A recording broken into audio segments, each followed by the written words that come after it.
Bill and Robin Mongeau are in here from River Hills Properties, and I wanted to chat about, if we could. Good morning, guys, by the way. Good morning. Good morning. I was wondering, in the real estate, you guys are really up on trends. You have to have your nose, I was going to say like your nose in the air. Well, that's not a good way to describe it. You have to have your ear to the ground. Yes, that's it. You have to have your ear to the ground so you know when these things are coming and when these trends are happening. So I'm asking you, The hula hoop. with your professional opinion, please, would you tell us when is winter going to end? Well, hopefully soon. I look at it positively. So you guys do like the well, I don't mind it seasons because here. it's hiding the extra weightage that I'm carrying around my stomach until I have to bring my spring clothes out. So I'm looking at it positively. Okay, well, I did not see that you have any of that. But That's right, and you're not gonna. That's good. All right. So, with that said, it is that time of year where, I mean, I know it's a little later, where the weather begins to turn and people, it's almost like a bell goes off, right? You know, it's interesting. The first nice day, everyone totally blanks out the winter. It's an amazing thing. They don't talk about it. They're positive from that point on. It's gone. It's in the rearview mirror. So it's coming soon. So, but you do begin to see a big influx in people selling. Yeah, it started like they're not paying attention to winter as far as we can see. I mean, we're at it 7 days a week and 12-hour days, which we love, but it is very brisk out there. And I know it sounds so lame-o when you hear people talk. There's not enough inventory. There's not inventory. There is. I don't know where they're coming from, but it's just like there's a lot of movement. Yeah. If you've got anything that is priced under $200,000, I mean. It's like, and of course, if it's maintained well, it's gone. And and that becomes kind of we actually had a conversation about, you're investing in your home. Be very careful because you could get to the point where you increase the value too much. Can you explain? Certainly, there is the thought that you put so much in your house, you're never going to get it out. Yeah, I've certainly been there, as you guys know. But there is a sweet spot for this area based on the economics of this area. When you go over it, it's harder to sell the house. Can you talk about that? Yeah. What is that number, by the way? Is it 200,000? No, the number where it gets a little more competitive to sell your house because simply. We've got a set demographic that can afford over, I'm going to say probably anything over 400 is a little more challenging. And certainly when you get into the properties that are, 600, 700, 800, I mean, you got to pull down a good dollar, both in the relationship to pull down a good dollar to be able to afford that. So, they sit on the market longer and you don't tend to get your value out of the house. They're absolutely stupendous properties. And of course, any place else, they'll bring a bazillion dollars.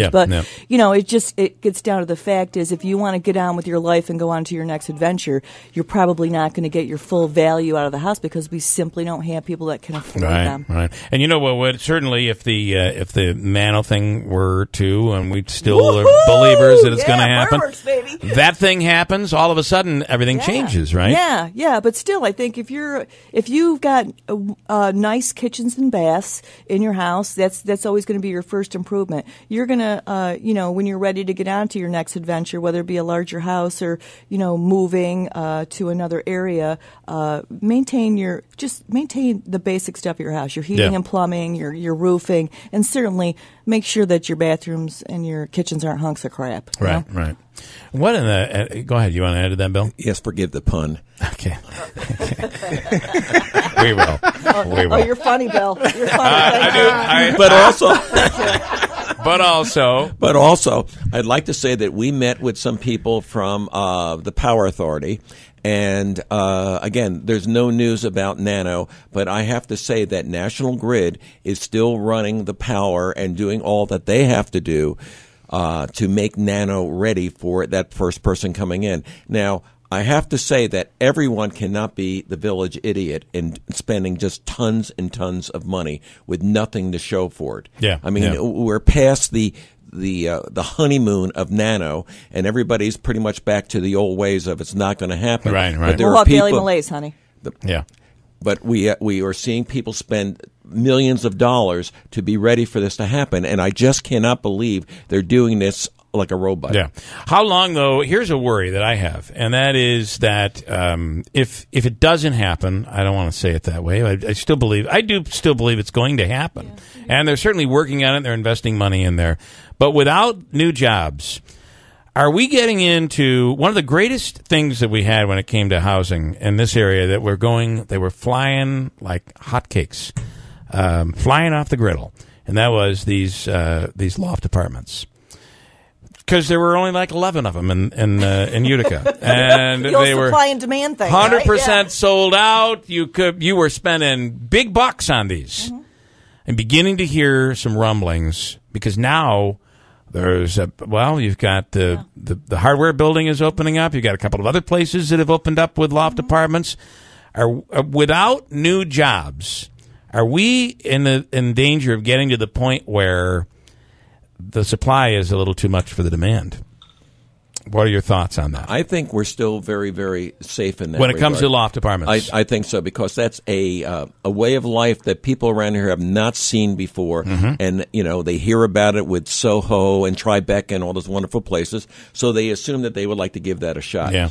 What is going to be the challenge, if I may just say this, is they need a supermarket. They need a grocery store to make this really carry the day. Without the grocery store / pharmacy that someone can run out and get some food, that makes it very, very tough for the people buying these places. That's a very good point, and that does not exist downtown. That is correct. But we're hopeful. We're hopeful that it doesn't exist in that little nook over when you go past Broad Street where 5S is, where those two loft buildings, there's not. Yeah. There's a place for it. I'm sure you can find a place for it, but there isn't one there now. Because part of this whole concept includes walking. Exactly. That's a big walking and biking crowd. Absolutely right. That's going to seal the deal. Yeah. I almost think that like the old Boston store might even be perfect, that corner for a supermarket there to kind of have a multi-level. You got a couple extra million to invest in that? Go ahead, Andrew. That's wrong with that one, Andrew. I like that attitude. Okay, and then finally, I want you, if you could, just give people some tips. If they're thinking about, there's two tip issues that I want. First, I want career, and we were talking about that earlier. But secondly, tips on if you are interested in selling your house, what you should be doing right now. But let's start with if somebody out there has an interest in becoming a real estate agent. There's an opportunity, and I say your dream job could be just around the corner for you. Yes. The industry as a whole does very, very well. If you are someone that has the personality and has the drive and ambition to build your own business, we would love to chat with you. We have an expression that we use that we look for people that are overqualified and underutilized in their current life. And we think that we can make a difference at River Hill for you. All right, and you'd sit down with them, explain how that was very nice. That was very well done. You'd sit down and explain, just as you did with Andrew. As Mike said earlier this morning, if Andrew can do it, anyone can. And Andrew does very well at it. That's the other part. He not just does it, but he does very well. And Robin, if you would, somebody's thinking about selling right now.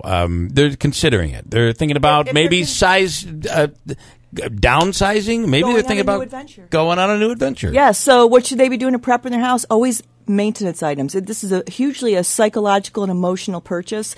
And when potential buyers see even one little thing that is perhaps not right in a house, an older roof, they're thinking, we all think the same way, well, jeepers, what the heck else could be wrong? What behind the walls? So it's always it's the right thing to do. So if you're thinking about possibly going on a new adventure and selling your existing house, make sure your maintenance items are addressed first, and they are top notch. Yeah. Don't worry about your freaking Formica counters.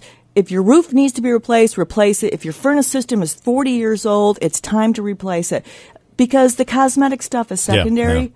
Yeah. Those are big issues. People love the kitchen here, and I got to tell you something. We just have been remodeling. It was a lot of fun, wasn't it, Phil? Lordy. And I got to tell you, my wife. No, we had the washer and dryer was up in the kitchen, and like everybody else. No, we're doing the opposite of what everybody else is doing. We moved ours back into the basement. She didn't want it in the kitchen, but there was water going up there where the stove was going, and my wife said, have the plumber have him do a pot filler. Yes. Like, what in the hell is a pot filler? Yes. What is a pot filler? Well, we have one of those. Apparently, we don't have to take the pot over to the sink anymore. You just leave it on the stove and turn the water on, and the water comes out of the pot filler spout. It looks so cool. It does look cool.